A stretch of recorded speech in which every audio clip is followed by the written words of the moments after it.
നമസ്കാരം എല്ലാ സുഹൃത്തുക്കൾക്കും ഒരിക്കൽ കൂടി ഫുട്ബോൾ കിക്ക് എന്ന യൂട്യൂബ് ചാനലിലേക്ക് വീണ്ടും സ്വാഗതം. അപ്പോൾ ഗൈസ്, കേരള ബ്ലാസ്റ്റേഴ്സിനെ കുറിച്ചും ഇന്ത്യൻ സൂപ്പർ ലീഗിനെ കുറിച്ചുമുള്ള ഏറ്റവും പുതിയ അപ്ഡേറ്റുകളാണ് ഇന്നത്തെ വീഡിയോയിലൂടെ നമ്മൾ നോക്കാൻ പോകുന്നത്.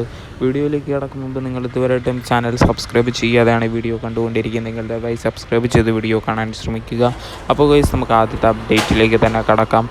ഇന്ത്യൻ സൂപ്പർ ലീഗിൽ ഇന്നലെ Hyderabad FC versus Odisha FC പോരാട്ടമായിരുന്നു നടന്നത്. ആ മത്സരത്തിൽ ഹൈദരാബാദ് FCക്ക് വീണ്ടും വമ്പൻ തോൽവി. 10 മത്സരം ഈ സീസണിൽ ഹൈദരാബാദ് FC കളിച്ചിട്ട് ഒരു മത്സരം പോലും വിജയിക്കാൻ സാധിക്കാത്തത് എന്ന് പറയുന്നത് തന്നെ ഹൈദരാബാദ് FCയുടെ സ്ട്രൈക്കർമാരുടെ മികച്ച രീതിയിൽ കളിക്കാൻ സാധിക്കുന്നില്ല എന്ന് തന്നെ പറയേണ്ടി വരും. എന്തായാലും ഹൈദരാബാദ് FCക്ക് വേണ്ടി പണ്ട് ബെർത്തലോമിയോ ഓഗ്ബെച്ചനെ പോലെയുള്ള വമ്പൻ സ്ട്രൈക്കർമാരൊക്കെ കളിച്ചപ്പോൾ ഗോളടി മേളം തന്നെയായിരുന്നു. അതേപോലെ മത്സരങ്ങളെല്ലാം മികച്ച വിജയവും നേടിക്കൊടുത്തിട്ടുണ്ടായിരുന്നു. എന്തായാലും ഈ സീസണിൽ ഏറ്റവും മോശം പ്രകടനം കാഴ്ചവെക്കുന്ന ഒരു ടീം തന്നെയാണ് ഹൈദരാബാദ് FC. 12ാം സ്ഥാനത്ത് തന്നെയാണ് ഇപ്പോഴും നിലനിൽക്കുന്നത്. 10 മത്സരം കളിച്ചെത്തും എതിരില്ലാത്ത 3 ഗോളുകൾക്കാണ് ഇന്നലെ ഒഡീഷ FC വിജയം കരസ്ഥമാക്കിയത്.